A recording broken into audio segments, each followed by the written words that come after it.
Assalamualaikum warahmatullahi wabarakatuh. Semoga Allah senantiasa merahmati kita semua. Amin, amin, ya robbal alamin.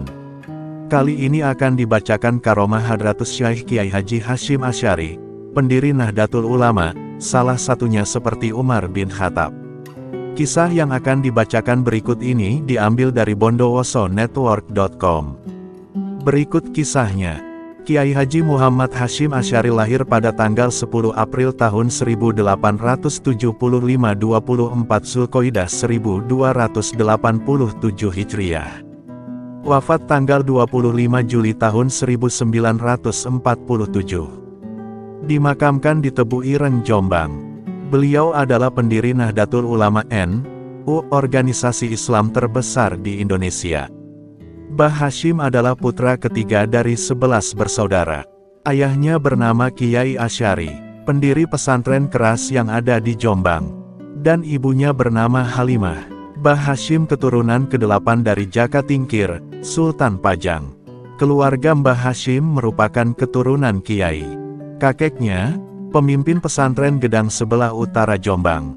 Sedangkan ayahnya sendiri memimpin pesantren sebelah selatan Jombang. Kedua kiai besar tersebut menyebarkan agama Islam di tanah Jawa. Kiai Hasyim Asy'ari pasti memiliki banyak karomah. Dikutip dari Bondowoso Network, bahwa di Indonesia terutama kalangan Nahdliyin pasti mengenal Mbah Hasyim sebagai ulama yang mumpuni dalam hal keilmuan sekaligus tokoh pendiri NU. Terutama ahli dalam bidang hadis. Berikut kisah karomah Mbah Hasyim Asy'ari sebagai berikut. Sesuai waktu zuhur setelah mengajar kitab kepada santri dalam jumlah yang banyak. 1. Mengetahui santrinya yang meninggalkan perintah agama, terutama sholat. Di tengah pengajian beliau melemparkan tongkatnya, dan mengenai sang muridnya.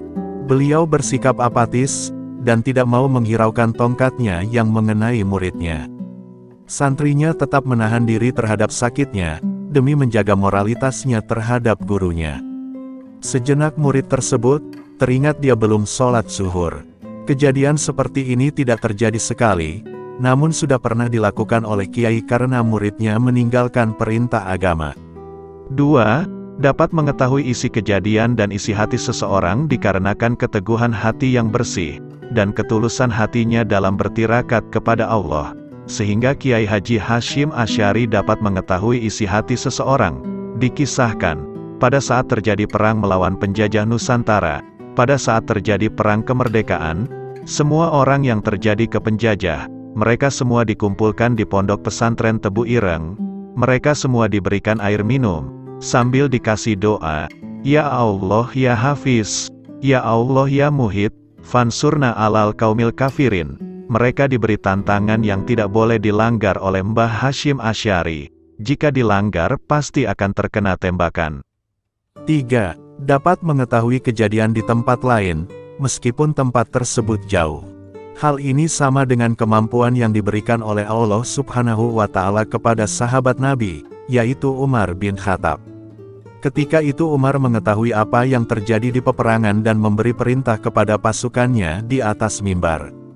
Ketika Mbah Hasyim Asy'ari sedang memberikan pengajian kepada santrinya, beliau mengetahui bahwa pasukan yang sedang beliau didik sedang melakukan peperangan di daerah Pare.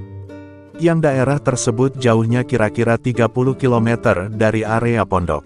Di samping bisa melihat perang yang terjadi di daerah perang tersebut, Mbah Hasyim Asy'ari juga memberi perintah kepada para penjajah tersebut. Tentara Jepang pun, ketika ingin menaklukkan pesantren Tebu Ireng mengebom. Tapi bom tersebut tidak pernah meledak. Kendaraan yang digunakan oleh tentara Jepang pun juga tidak dapat beroperasi. Pada akhirnya, tentara Jepang yang kewalahan terhadap Mbah Hasyim Asy'ari yang berada di sel tahanan. Akhirnya, Mbah Hasyim Asy'ari dilepaskan dari sel tahanan.